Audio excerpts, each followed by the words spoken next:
Hello, and welcome once again to Lehto's Law. I'm Steve Lehto, attorney at law in the state of Michigan, and I've been practicing law now for almost 24 years in the field of lemon law. I specialize in laws that involve you and your car. I often talk about automobile purchases.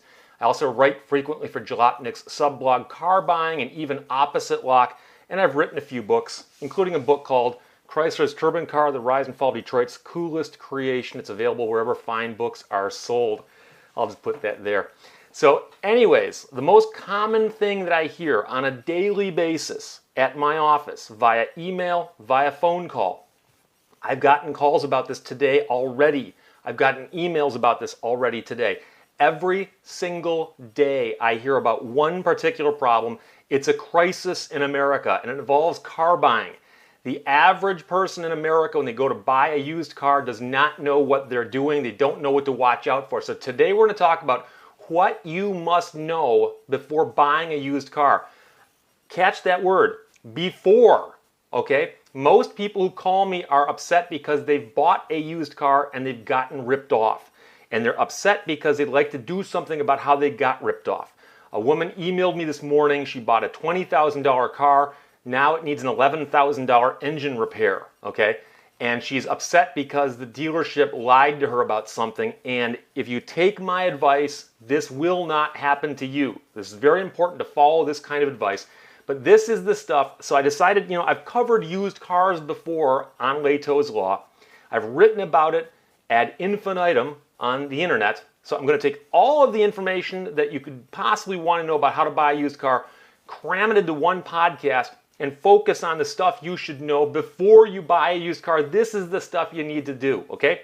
Number one, whether you're buying a vehicle from a car dealer or an individual, ignore everything they tell you, okay? Rule number one, ignore everything they tell you. They tell you the car runs great. They tell you it's got a great transmission. It doesn't matter what they tell you. Ignore it, okay? You need to inspect the car and get the vehicle inspected. Now, if you're a certified master mechanic, go ahead and inspect your own car, okay? But if you're not, like most of us aren't, get someone to inspect the car for you.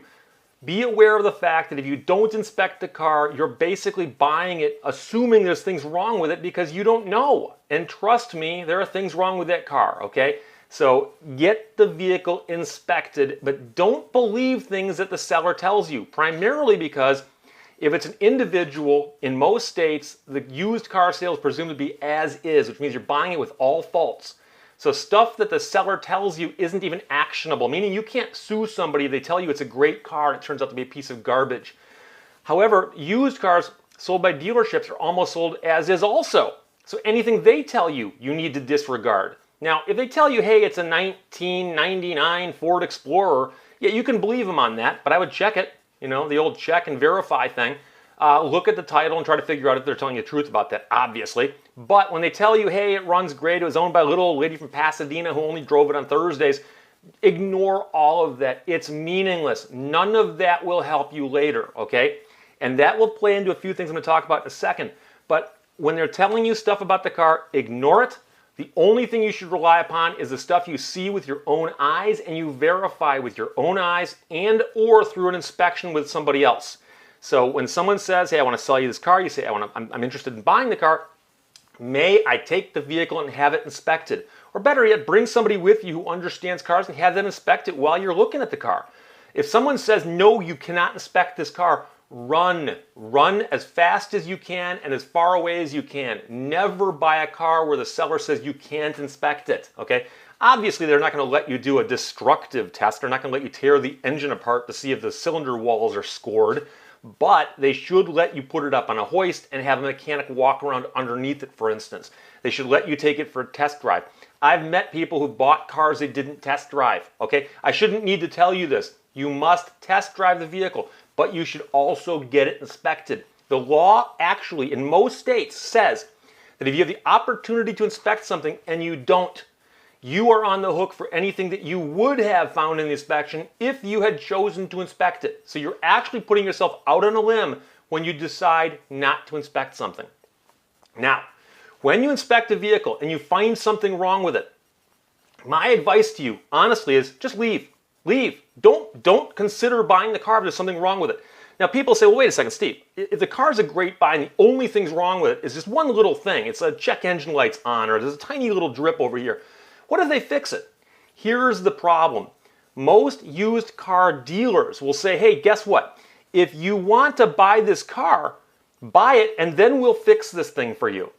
Well, if you're a sucker, go ahead and do that. But don't do that. What you want to actually do is you want to say, you want to sell me the car, fix it first, then sell it to me.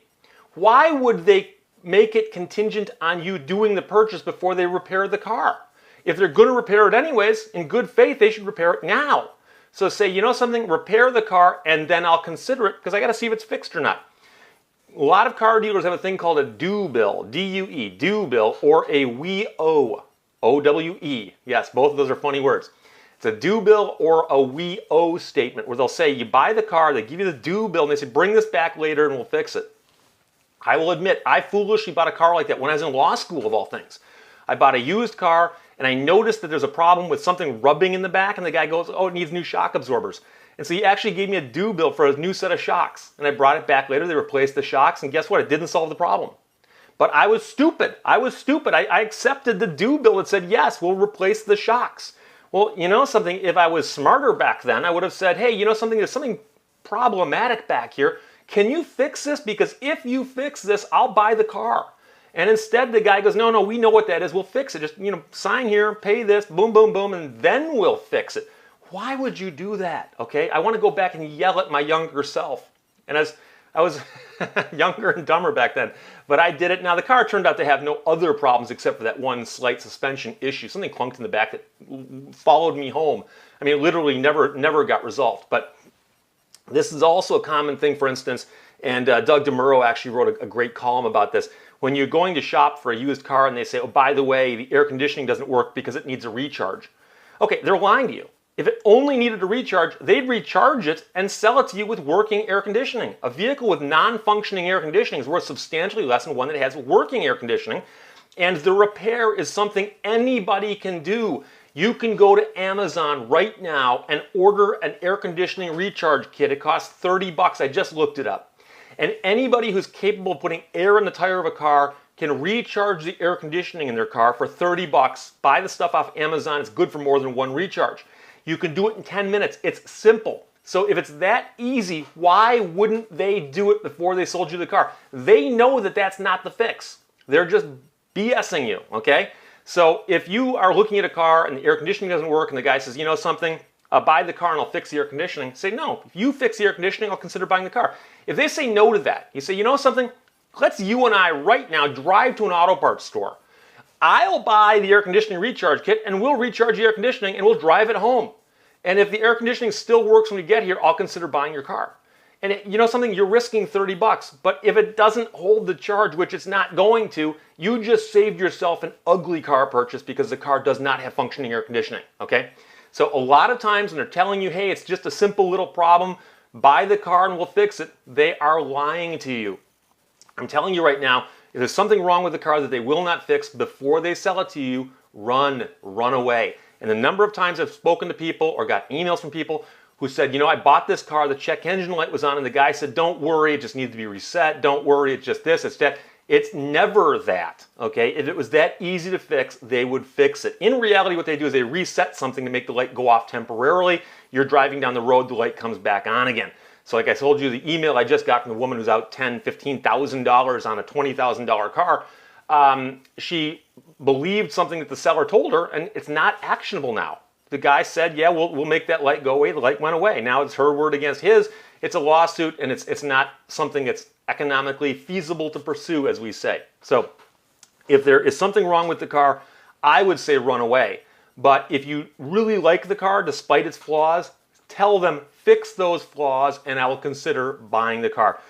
The other thing that is extremely important for everyone to remember is what as is means. As is in the states that allow it, including Michigan, means you're buying a car with all faults with no warranty of merchantability. Any vehicle sold by an individual seller is sold to you as is. Any vehicle sold by a used car dealer is almost always sold as is. That means you get the car, it can explode the second you turn it on the first time, and there's nothing you can do about it. I know people don't want to believe that that's the case, But they call my office, they say, Steve, I bought a used car. I drove it for a little while. The engine exploded. The transmission scattered. The rear end fell out. The wheels fell off of it. It burst into flames. What can I do? And I say, well, come with a warranty. They said, no, I bought it as is. They said, there's nothing you can do about it. And they're like, that's not fair. Life's not fair. The law's not fair. I'm telling you this so that you don't buy a car as is without knowing what you're getting yourself into. This is the only way to make it fair, is for you to know the law and to live your life in a way that the law helps you instead of hurts you. Right now, as-is sales protect car sellers. So if you're a car buyer, you need to know how that works to protect yourself. If you're going to buy a used car from anybody, before you sign documents, before you hand money over, ask to see the title. 2 reasons. Number 1, the person selling you the vehicle's got to own the vehicle. They can't sell you a car they don't have the title to. So they should be able to say, yes, here's the title, and show you a piece of paper that says, I am the owner of this car. If it's a car dealer, the vehicle won't be titled in their name because they're allowed to take a vehicle in on trade in most states and simply then retitle it in your name. But the title should still be in their possession. They've got it, and it should show that it was somebody else's car, okay? They can't just say, oh, we don't have the paperwork, we'll get the title later. If they haven't got the title now, they can't sell you the car. But the reason you want to see the title is the title often has interesting things on it. Number 1, the title could be branded in some way. The vehicle could be a salvage vehicle, it could be a rebuilt salvage vehicle, it could be a former Lemon Law buyback. It could be all kinds of things. I've met people who said, I bought this car, they wouldn't show me the title, and then later on when the new title shows up in the mail, I decided to do a title search, and especially now as with Carfax, it's a little easier, and they found out that the vehicle was previously owned by a rental car company. Now, if you don't mind buying a former rental, that's fine with you. Live your life dangerously. I don't care. I would never buy a car that was a former rental vehicle. Okay, and the reason a lot of car dealers don't want to show you the old title is because it says the vehicle's previously an Avis or Hertz or Enterprise car, and it was bought at an auction. Okay. And so they bought the vehicle at an auction. They don't want to show you the title because you'll find out it's a former rental vehicle, and it's got all kinds of problems from being beaten on by hundreds of drivers who didn't care about it. And if the car spent any time at Detroit Metro Airport, it may have been beaten on by me, and I apologize, but you shouldn't have bought the car. If the vehicle is a former salvage vehicle or wrecked or something of that nature, oftentimes there's a brand in the title. And in Michigan, for instance, the title is a different color. And I've had people tell me that they were asked to sign a title, and they were only shown one side of it. So in later years, Michigan changed the law and actually put the information on the front of the title you had to sign. In the old days, the front of the title was one color and the back was a different color. But they finally put it all on one front. But even so, when they ask you to sign a title, it's often after you've already committed to buy the car. So you shouldn't commit to buy the car until you've inspected the car and seen the title. I can't emphasize this enough. I'm willing to bet you that 99 out of 100 people who hear my voice or see my face right now talking on YouTube, when they bought their last car, never saw the title until they'd committed to buying the car. Most people don't bother to say, by the way, can I see the title? And it's one of those things that we need to reframe how we think about this, okay? You never consider buying a car without test driving it, right? Hopefully you'll never consider buying a car until you've had it inspected. And likewise, you shouldn't buy the car until you've inspected the title. Now, assuming that you're gonna go car shopping, you're gonna follow all of my advice, do all this stuff right, you should make sure that you shop around and get a good price, and you should know what a good price is. You can go onto eBay, you can go to Craigslist, you can go to all kinds of different auto trader websites and find out what the asking prices are for vehicles, and you can poke around and find out what a good buying price is. And there's often a range, okay? I can tell you right now, I bought a new car for me this past December. I shopped around, I found a car that I really, really liked, a low mileage car, beautiful. I climbed around it, took it for a test drive, I went back and I talked to the guy about how much he wanted for it. We were off by $2,000. He refused to budge. I refused to budge and said, sorry, see you later. 2 weeks later, I found my dream car. Identical to the one I just looked at, but in a better color. And the guy was willing to sell it to me at the price that I thought was appropriate. Now, if I had bought the first one I looked at, I would have paid $2,000 too much. But you know something? I'd still be happy as long as the car worked out. I mean, it would have been like, yeah, I got this car, but I paid too much for it. But I continued shopping around. I wasn't scared to walk away from the one that was overpriced. I saved $2,000 by doing that. So obviously, this is going to be easier if you're not hurting for a ride. Now, I know there's people out there like, hey, I needed a car. I was going to lose my job. Well, if you're desperate, you still have to shop around and do your research, your homework, because you know something? If the car breaks down a week after you bought it, once again, you need a ride. And I've known people who said, I've got this car. I paid all this money for it because I needed a ride or I'd lose my job. The car broke down and then I lost my job. or I had to start bumming rides off people, okay? So it doesn't help you to rush into a sale just because you needed a car badly, okay? So find out what a good price is, shop around, do your homework before you go out and then start, negotiating. If you can, try to buy a car with cash, and if you can't buy the car with cash, arrange your own financing, okay? Go to a credit union, go to your bank, go wherever you gotta go to try to finance the vehicle. If you're buying a car at a used car lot and they finance it, chances are they're going to charge you substantially more than you could have gotten the same loan at a bank or a credit union, and they're going to make more money off of you that way than they did off of selling you the car. Now, if that's the only way you can go, you can't get credit anywhere else, then do it, but be aware of the fact that you can shop around for financing the same way you can shop around for the car itself. Likewise, you can save money if you sell your old car yourself, okay? So you take your vehicle and say, I want to trade this in. They're going to give you half of what it's worth because they got to turn around and sell it to somebody else. So they're going to give you wholesale prices for it and sell it at retail. You can sell it at, in essence, retail or a little bit less, but still make money on it by selling it yourself. If you're not comfortable doing that, trade your vehicle in, but just know that you're probably going to be getting a little less money for it than it's probably worth later on down the road. Finally, be wary of buying cars from friends or relatives. And I'm talking about individual sales and I'm talking about dealership sales. I've known people who said, my next door neighbor has a cousin who works at this car dealership, and she said, go on in and meet Jeff. Jeff's going to take care of you at the dealership. Just tell him I sent you. And the person goes in and Jeff robs them, okay? And then later this person goes back to their neighbors and says, hey, Jeff robbed me. And they're like, oh, I'm sorry. I thought he was going to take care of you. There's no recourse. It doesn't help you any. And I've known families that were broken up because somebody sold a car to a relative and said, hey, I'm going to let you buy my car. Pay me $10,000. And I haven't got $10,000. Okay, well, just pay me $100 a month till we're paid off, okay, or whatever. And next thing you know, they stop making the payments. Now, can I repossess the car from my brother or my cousin or, And so be careful about buying or selling cars among relatives or friends. And, it's like lending money to somebody, but worse, selling them a used car.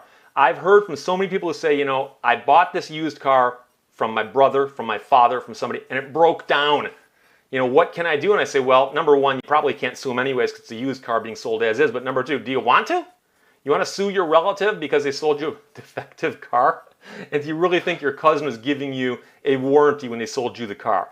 They probably weren't. But I would avoid buying a car from a friend or a relative unless you really, really know that they're not ripping you off and that this is not going to hurt your friendship. I've got 5 brothers.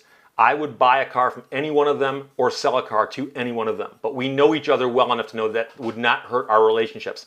On the other hand, I've known families where the siblings don't have that kind of a bond and they would sue each other if they could. They probably can't though because those vehicle sales are presumed to be as is. So everything I just told you, if you follow that advice before you buy a used car, you will not get ripped off or you will lessen the probability of being ripped off. But follow that advice when you go to buy your next used car, and hopefully you won't have to call an attorney, and hopefully these kind of phone calls I get at my office on a daily basis will start getting a little bit less and a little bit less. That wraps it up for this week's Lehto's Law. I thank you for listening and watching. Check it out, lehtoslaw.com, LEHTOSLAW.com. That's my website. You can send me questions or comments, or you can see other articles I've written there. I'm on Twitter at Steve Lehto, at STEVELEHTO. I'm also on iTunes, Stitcher, SoundCloud, and YouTube. Be sure to listen to the show and rate it. Thanks for listening. Thanks for watching. Bye-bye.